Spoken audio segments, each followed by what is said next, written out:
Alors, frères et sœurs, j'étais en retraite toute cette semaine dernière, 5 jours, et je dirais quelque chose comme ça, je reviens du front, ou alors du cœur du réacteur nucléaire. Alors je m'explique. Vous voyez, on a ces lectures ce 5e dimanche, là.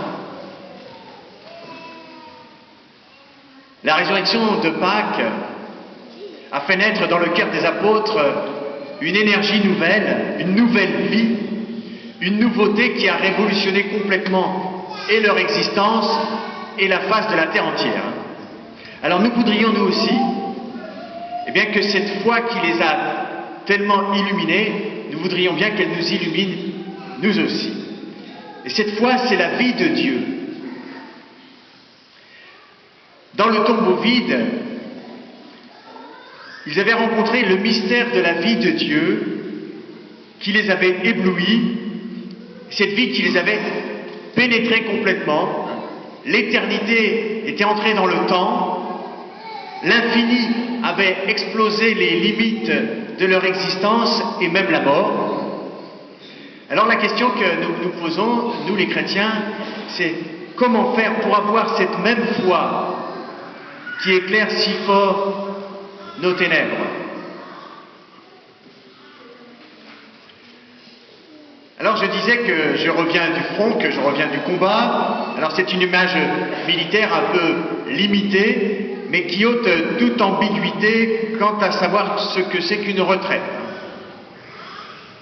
Alors pour vous l'illustrer, je prends une citation que j'ai trouvée dans un livre du 19e siècle, durant ma retraite justement, qui est donnée par un père abbé, donc responsable de son abbaye, qui a été lui-même militaire, donc un homme d'action, et disait, il y a 3 types de travaux. Le premier type, c'est le travail presque exclusivement manuel, et il dit, ce travail, quoi qu'on en pense, est le moins rude des 3. Ensuite, deuxièmement, il dit, il y a le travail intellectuel, le travail du savant, du chercheur de la vérité, du professeur, du général. Ce labeur, dit-il, est autrement pénible que le premier. Et enfin, le 3e travail, le travail de la vie intérieure. Des 3, c'est le plus assujettissant quand on le prend au sérieux. C'est aussi le plus important. Il dit, il ne fait plus la profession de l'homme, mais il fait l'homme lui-même. Et il ajoute, combien qui se glorifie d'être fort et courageux dans les 2 premiers genres de travaux, qui mènent à la fortune et au succès, ne sont plus qu'inertie, paresse, lâcheté, quand il s'agit du travail pour la vertu. Vous voyez, autrement dit, travail manuel, travail intellectuel ou le travail spirituel, eh bien quand on fait une retraite, le travail spirituel, si on essaye de la faire sérieusement, on se met en face du Seigneur sérieusement, en face de soi-même et de sa pauvreté aussi. Ça n'a rien à voir avec des vacances sur la Côte d'Azur.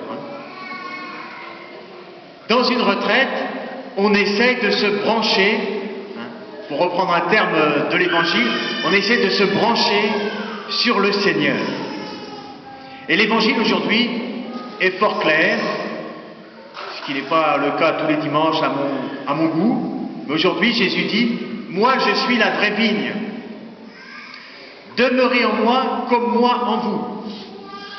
De même que le sarment ne peut pas porter de fruits par lui-même s'il ne demeure pas sur la vigne, de même, vous non plus, si vous ne demeurez pas en moi. Et il ajoute ce petit verset très important, en dehors de moi, vous ne pouvez rien faire. Oui. Ce petit verset, il a une grande importance en théologie, c'est-à-dire, en fait, dans notre vie concrète quotidienne. Sans Jésus, on ne peut rien faire. Je dirais quelque chose comme ça, nos existences sont constituées de mille éléments. Alors j'ai un petit peu cherché. D'abord, il y a peut-être, on essaye d'avoir un certain équilibre personnel. Après, puisqu'aujourd'hui on baptise 2 enfants et puis bientôt un 3e, et puis qu'on a des enfants et puis des petits-enfants, etc. Dans notre vie, on essaye d'éduquer nos enfants, chacun étant un royaume en lui-même, un mystère complet qui nous dépasse totalement. On a aussi dans notre existence, on a notre carrière professionnelle, notre métier, notre vocation, le fait d'être curé. On a notre relation conjugale peut-être en premier qu'on essaye d'ajuster, de faire grandir de notre mieux. On essaye de trouver aussi le sens de notre vie, etc., etc. Eh bien, frères et sœurs, bien sûr, on peut tout faire ça sans le bon Dieu. Hein. Mais je dirais, c'est comme bâtir une maison en parpaing sans ciment. Ça peut le faire, mais ça ne tient pas longtemps. C'est comme une autre image, c'est comme un moteur sans huile. Ça peut tourner un petit peu, mais ça sert assez vite. Ou alors, encore une image, c'est comme un peintre qui serait aveugle. Jésus nous dit, en dehors de moi, vous ne pouvez rien faire. Il ne dit pas, vous pouvez faire un petit peu. Jésus dit, en dehors de moi, vous ne pouvez rien faire. Alors, voyez, nous qui sommes baptisés, peut-être pour la majorité d'entre nous, pas tous, mais on peut tous y penser. Être baptisé, frères et sœurs, c'est être branché sur le Seigneur. Se brancher sur le Seigneur, c'est comme le sarment sur la vigne. Hein, pour que la sève du Seigneur puisse venir irriguer notre vie, comme le ciment qui tiendrait tous les parpaings entre eux. Il faut que le Seigneur vienne irriguer notre existence, et pour cela, il faut être branché sur lui. Sinon, c'est encore Jésus qui le dit, on devient un sarment sec, on le ramasse, on le jette au feu, et il brûle. Alors j'insiste un peu à l'attention des parents d'Asilis ou de Simon, puis à l'attention de tous les parents d'ailleurs, tous ceux qui vivent en fait. Si vous voulez que vos enfants vivent le meilleur, soient les meilleurs, je reprends mon image comme une maison avec du ciment. Eh bien, je vous invite, chers parents, chacun de nous, je vous invite à rester vous-même branchés sur le Seigneur. C'est lui qui peut nous éclairer. Il faut être branché de manière active sur le Seigneur, que la sève de Dieu, que l'Esprit Saint puisse couler dans nos cœurs, puisse couler dans votre cœur, pour que vous puissiez aimer vos enfants comme Dieu les aime, puisque c'est l'amour qui nous fait grandir, tous. Alors, il s'agit, frères et sœurs, et c'est ma conclusion, chers paroissiens, il s'agit de la prière. Se brancher sur le Seigneur, c'est par la prière. Et la prière n'est pas facile, on le sait tous. Saint Augustin, qui s'y connaissait dans le sujet, disait « La prière est un combat ». Pour dégager 5 jours pour aller au couvent des Carmes à Toulouse, ça tombait bien, le pèlerinage à Lourdes a été annulé. Alors, j'ai sauté sur l'occasion. Mais je dis que le couvent des Carmes, c'est un peu comme le réacteur nucléaire de la prière et de l'amour qui irradie le monde. C'est là que se trouve le plus réel de l'existence.